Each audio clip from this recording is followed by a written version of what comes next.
Welcome back to Good Day. It's a season for entertainment, and if you weren't able to see this band in the 70s and 80s, don't worry. They're bringing arena rock back to Centennial Terrace next month. We're happy to have Patrick Myers, a.k.a. Freddie Mercury of Killer Queen, with us this morning. Thanks for joining us today. I think all the way from England this morning, right? Yeah, we're in England, and that's where we're based in, just outside London. So yeah, we're coming over to America, and yeah, it's going to be great fun. We're looking forward to it. We're through all of July, and then mid-September through to mid-October, we've got another tour. So we're going to be all over the place. Very good. And you have visited the Glass City area here a number of times before, so we're so happy to have you back. You'll be in Sylvania at Centennial Terrace this time around for the 4th of July holiday weekend. So it's going to be a really fun, jam-packed weekend. Kind of describe the show for people. Well, we've got an amazing sort of set of costumes. We've got a light and basically the look. We try and get the look and the sound of Queen as close as you possibly can, and also the atmosphere of a Queen concert, because Queen concerts just were amazing. They were so, and they still are with Adam Lambert. But we just want to get that whole feeling of total celebration, total rock and roll, you know. And kids love our show, parents love our show, grandparents love our show. You know, but the whole family loves coming to see our show, which is great for us, and lovely to see just the whole family having such a good time together, you know, with such brilliant songs. Brilliant. The music is incredible. My daughter loves it. My husband and I, you know, it's funny because every time we're watching TV and the movie's over and it's not quite time to go to bed yet, we go to YouTube and put on Live Aid, and it's just like that performance. Isn't it amazing? Iconic. So how do you go about, you know, bringing that to the stage every night? I think you've got to have an inbuilt level of enthusiasm just as a performer, you know, and energy and vitality, because you've got to let that music, that great, amazing music that they all wrote, just flow through you. It's so good. It's a bit like being a surfer on a wave. You're wave, you know, and you're on the best wave ever, you know, and that wave is Queen's music. So you just let that all flow through you and through to the audience, and then back from the audience back to you in this great big happy circle, you know, of energy. And you just have fun with it, you know.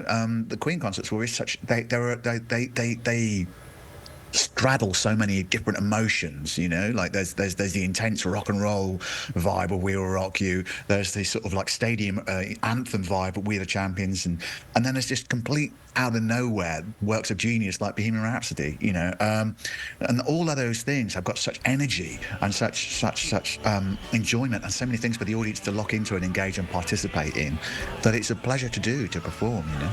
How did you figure out one day that you could be Freddie Mercury? How did you get this job? How did I get this job? Well, it was kind of weird, really. I didn't figure it out all at once.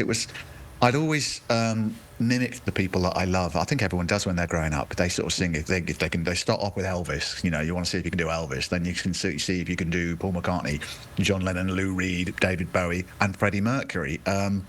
Freddie Mercury was like this voice. It seemed like Mount Olympus to me. It was so powerful, so beautiful, that his control and his range of styles and tones were just so gripping to listen to. I loved his voice from the moment I heard it. I thought that is the voice for me, and it just locks you into the emotions of the song.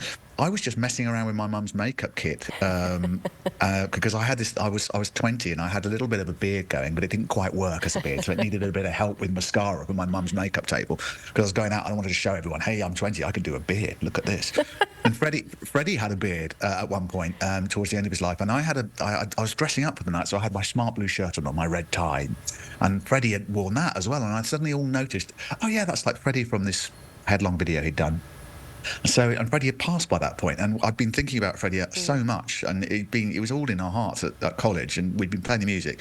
I thought, I'm going to pull a Freddie face, because that's what you do in the mirror when you're getting ready. You know, I was just used to. I studied acting, so I was used to just a combination of impressions and acting and all sorts of things, and being in a rock and roll band. And I pulled the Freddie face and thought, oh, actually, if I pull my eyebrows down and do there it is.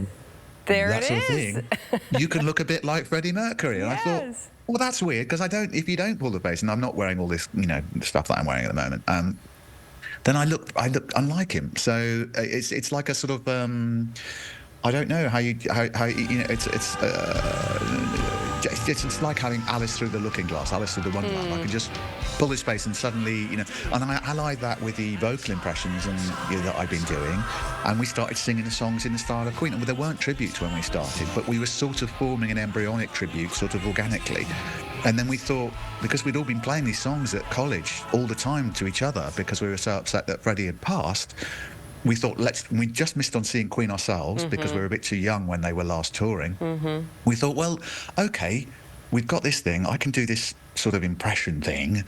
Let's see if we can do a concert thing. And then we could all feel like we'd been at a Queen concert. And we do it for everyone our age, because everyone our age had missed seeing Queen, So that's how it started. And we did this one show in front of 1,000 students, and we didn't know if it would work, because there weren't any tributes to Queen then. It wasn't an industry. Right. It wasn't a thing.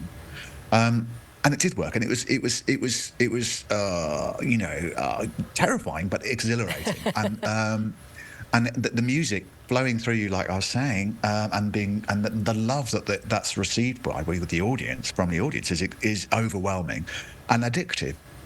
And we had that one show. We thought that might be our first and last show because we just managed to blag this gig. And that gig turned into a tour. That tour turned into going into the West End, which is like Broadway. And then we're on national TV within a few months. And then we were touring all around Europe. And then we started winning awards. And then the arenas that Queen got in touch a couple of years down the line, the arenas that Queen played in at their heyday with Freddie, got in touch and say, we want to put your show on a big scale. Wow. And do pyrotechnics and the big lights and everything going, just like Queen concert. And then we did those and started doing a few of those. And then we moved over to America at Red Rocks and places like that, and Austin City Limits. They started saying, let's do it, and we started selling those places out. So it was an amazing journey, really. And we're still on the roller coaster ride, seeing what happens next. Well, we're really looking forward to the concert coming up here July 6th at Centennial Terrace in Sylvania. You can get your tickets now, and make sure to do that, because I can't think of any better way to really rock out on a holiday weekend like that. It's going to be wonderful. Thank you for your time this morning. I appreciate it. Hey, it's been a pleasure talking to you. Yes, we'll see you in July. Bye. Take care. When we come back, big day for Dad comes Sunday, but what does Dad really want? A smoker, a new grill, an egg? DeRochers has those answers when Good Day continues.